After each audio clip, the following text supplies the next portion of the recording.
Bonjour à tous et bienvenue pour un nouveau numéro du WWE Info, ici Julien pour Wrestling Football, très heureux de vous retrouver pour ce nouveau numéro et aujourd'hui on va sans plus attendre commencer avec les titres. Et aujourd'hui on aura des titres condensés puisqu'on aura deux grosses infos avec l'arrivée d'une nouvelle participante au Hall of Fame de 2015 ainsi que la preview du prochain Monday Night Raw. On va donc commencer avec ce nouveau nom pour le Hall of Fame qui nous a été dévoilé par PWInsider.com. C'est Madusa qui devrait être la prochaine personne qui sera intronisée au Hall of Fame de la WWE cette année. La WWE devrait d'ailleurs l'annoncer ce soir à Monday Night Raw. Madusa, de son vrai nom, Debra Micheli, s'est forgé une réputation au Japon, à la AWA, à la WCW et bien sûr à la WWE en 1993 sous le nom d'Alundra Blaze. Elle aura des feuds contre Bull Nakano et Bersa Faye et décrochera le titre Women's 3 fois. Après 2 petites années à la WWE, elle rejoindra encore une fois la WCW et lors de son retour, elle se fera remarquer en jetant la ceinture Women's de la WWE à la poubelle devant les caméras de la WCW. Madusa affrontera principalement de nouveau Bull Nakano et Oklahoma et deviendra la première femme à détenir le titre Cruiserweight à la WCW. Elle entraînera par la suite des divas comme Tori Wilson, Stacy Keibler ou encore Nora Greenwald. Elle quitte la WCW en 2001 et finalement Madusa met un terme à sa carrière de lutteur pour devenir pilote de Monster Truck. Elle a remporté plusieurs championnats, évidemment. Voilà, on va donc passer à la suite et donc la preview de ce Raw 1. Les news s'emboîtent bien ce soir, puisque voilà, Monday Night Raw ce soir, qu'est-ce qui va se passer? Eh bien, on va le savoir tout de suite. Donc, qu'est-ce qui nous attend dans ce Raw qui va donc continuer la road vers WrestleMania? Et on va évidemment commencer avec Rollins. Rollins, vous savez, il a une grande feuille en ce moment, celle avec Jon Stewart, le présentateur télévision, justement. Et on va en parler. Puisque c'était loin d'être un moment tranquille pour jeudi soir Daily Show de Jon Stewart lorsque Seth Rollins est apparu dans le segment final de la série du Comedy Central et a délivré un message face à face de l'animateur du show qui a remporté un Emmy Awards. Il lui a dit, je cite, « Pourquoi ne fermerais-tu pas ta gueule et ne l'amènerais-tu pas ?» a demandé Rollins à un steward visiblement secoué. « Que dirais-tu de te montrer ce lundi soir à Monday Night Raw ?» Qu'arrivera-t-il lorsque Stewart reviendra à Raw, où Seth Rollins sera sans doute impatient de régler leur rivalité une bonne fois pour toutes?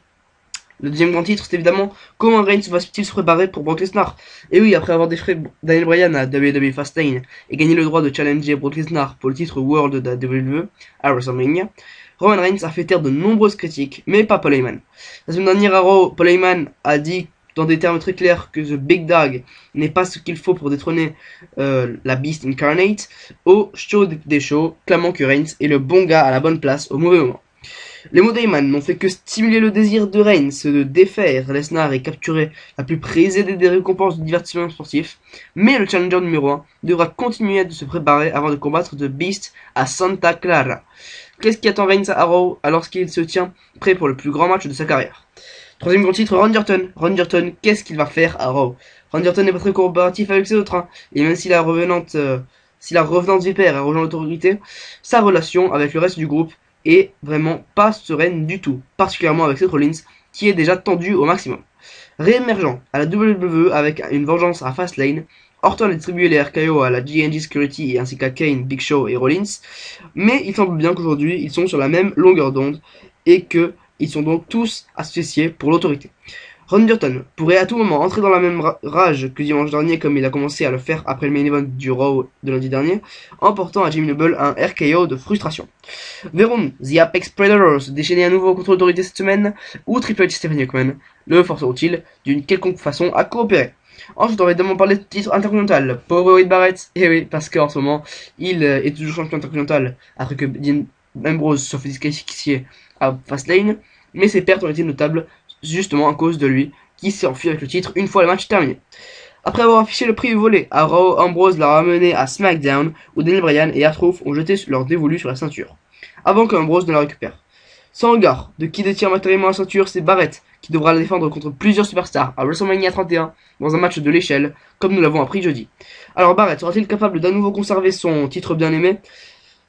Eh bien c'est la grande question, justement. Est-ce qu'il sera le conserver? Barrett sera-t-il capable donc de le conserver son championnat lorsqu'il sera suspendu au-dessus du ring au showcase des Immortals? Voilà, c'est la fin de cette preview de Raw, donc un Raw qui s'annonce alléchant. Je vous remercie d'avoir suivi ce WWE Info, je vous souhaite donc un bon Monday Night Raw et vous me retrouverez demain soir, justement, pour les résultats de ce Raw. Que s'est-il passé?